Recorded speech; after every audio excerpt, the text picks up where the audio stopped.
সমাধান চাও যদি জীবনে মরণে, ফিরে যাও খুঁজে নাও চোখ রাখো কোরআনে। আসসালামু আলাইকুম ওয়া রাহমাতুল্লাহি ওয়া বারাকাতুহু। ইন্নাল হামদুলিল্লাহ ওয়াসসালাতু ওয়াসসালামু আলা রাসূলিল্লাহ। সম্মানিত শ্রোতা বন্ধুগণ, আশা করি আল্লাহ পাকের অশেষ মেহেরবানিতে আপনারা সকলেই ভালো আছেন। দূরে কিংবা কাছে, দেশে কিংবা প্রবাসে, যে যেখান থেকে এই মুহূর্তে আমার সাথে অংশগ্রহণ করেছেন, সকলকে জানাচ্ছি আন্তরিক মোবারকবাদ। প্রিয় ভিউয়ার্স, আজকে আমি আপনাদের সামনে একটি বিষয় নিয়ে আলোচনা করার জন্য উপস্থিত হয়েছি। আমার আলোচনার বিষয়বস্তু হচ্ছে জিনের মাধ্যমে ক্ষতিগ্রস্ত হওয়ার পূর্ব কিছু লক্ষণ। আমরা দেখে থাকি অনেক মানুষ জিনে আক্রান্ত হয়ে থাকেন, জিনের মাধ্যমে ক্ষতিগ্রস্ত হয়ে থাকেন। একটা মানুষকে আক্রমণ করতে হলেও জিনকে অনেক কাজ করতে হয়, অনেক পূর্ব প্রস্তুতি তাকে নিতে হয়। যখন তার সকল প্রস্তুতি সম্পন্ন হয়, তখনই সেই লোকটাকে জিন আক্রমণ করতে পারে।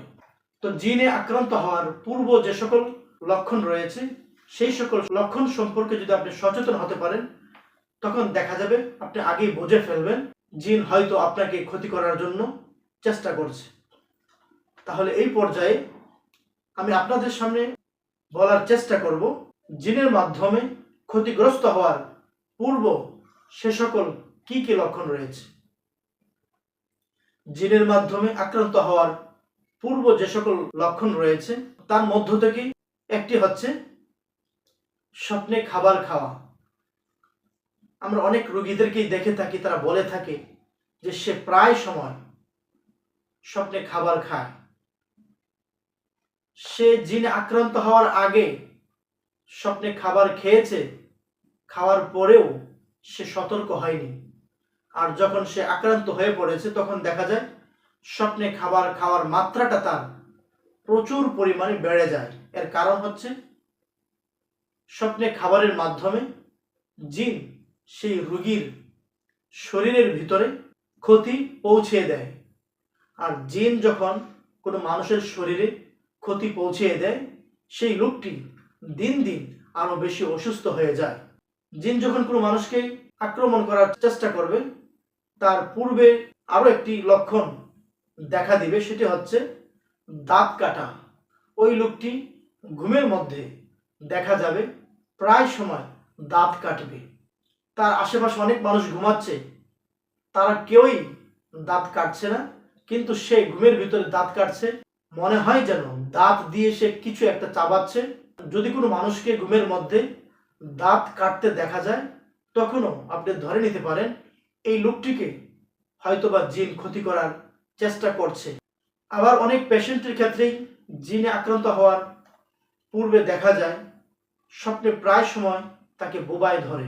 যখন প্রায় সময় তাকে বুবাই ধরবে, এইভাবে বুবাই ধরায় সমস্যা দেখা দেওয়ার পরেও যদি সেই ব্যক্তি সচেতন না হয়, তাহলেও জিন আরো সুযোগ পেয়ে যায়।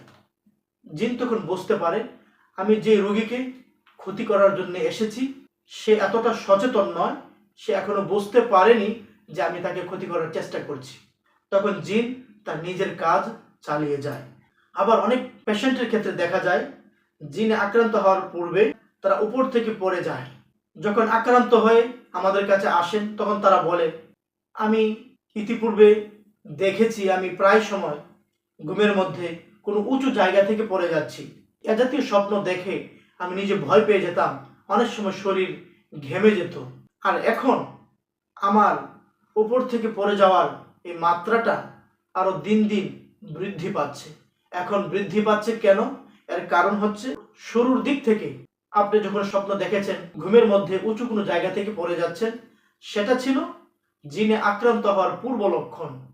আর এখন ঘন ঘন আপনি স্বপ্ন দেখছেন উঁচু কোনো জায়গা থেকে পড়ে যাচ্ছেন, ঘন ঘন দেখার কারণ হচ্ছে আপনি এখন জিনে আক্রান্ত হয়ে পড়েছেন। জিন আপনাকে ক্ষতি অলরেডি করে ফেলেছে। জিনের মাধ্যমে ক্ষতিগ্রস্ত হওয়ার পূর্ব আরো একটি লক্ষণ রয়েছে, সেটি হচ্ছে বিভিন্ন স্তন্যপায়ী প্রাণীর রূপে আক্রমণ করা।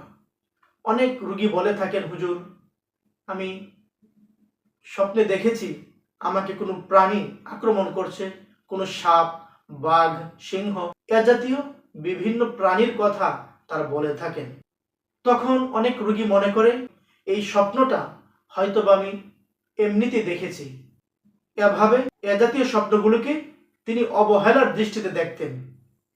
অবহেলার দৃষ্টিতে দেখার কারণে তিনি বুঝতে পারেননি আসলে তিনি জিনে আক্রান্ত হতে যাচ্ছেন। তিনি স্বপ্নে যে বাঘ দেখছেন, সিংহ দেখছেন, সাপ দেখছেন, এগুলো মূলত বাঘ, সিংহ, সাপ ছিল না। সেটি ছিল আপনাকে যে জিনগুলো ক্ষতি করার চেষ্টা করছে, সেই জিনগুলোই সেই সকল বিভিন্ন স্তন্যপায়ী প্রাণীর রূপ ধারণ করে আপনাকে আক্রমণ করতে এসেছে। আপনি যখন জিনে আক্রান্ত হওয়ার এই সকল পূর্ব লক্ষণ সম্পর্কে সচেতন হতে পারবেন, তখন দেখা যাবে যে জিনগুলো আপনাকে আক্রমণ করার জন্য এসেছিল তারা ব্যর্থ হয়ে যাবে। আমার এই সংক্ষিপ্ত সময়ের মাঝে জিনের মাধ্যমে ক্ষতিগ্রস্ত হওয়ার যে সকল পূর্ব লক্ষণ আমি আপনাদের সামনে উপস্থাপন করেছি, আমি আশা করি এই সকল পূর্ব লক্ষণ সম্পর্কে যদি আপনি সচেতন থাকতে পারেন, আপনার যদি ধারণা থাকে, জ্ঞান থাকে, তাহলে অবশ্যই জিন আপনাকে আক্রমণ করতে পারবে না। আশা করি আমার আলোচনাটুকু আপনারা অত্যন্ত মনোযোগ সহকারে শুনেছেন এবং আমার এই আলোচনার মাধ্যমে আপনারা অনেক উপকৃত হবেন ইনশাআল্লাহ। আবারও দেখা হবে নতুন কোনো একটি ভিডিওতে। সেই পর্যন্ত আল্লাহ তাআলা আপনাদের সকলকে ভালো রাখুক, সুস্থ রাখুক, এই প্রত্যাশা ব্যক্ত করে আজকের মতো এখানেই বিদায় নিচ্ছি।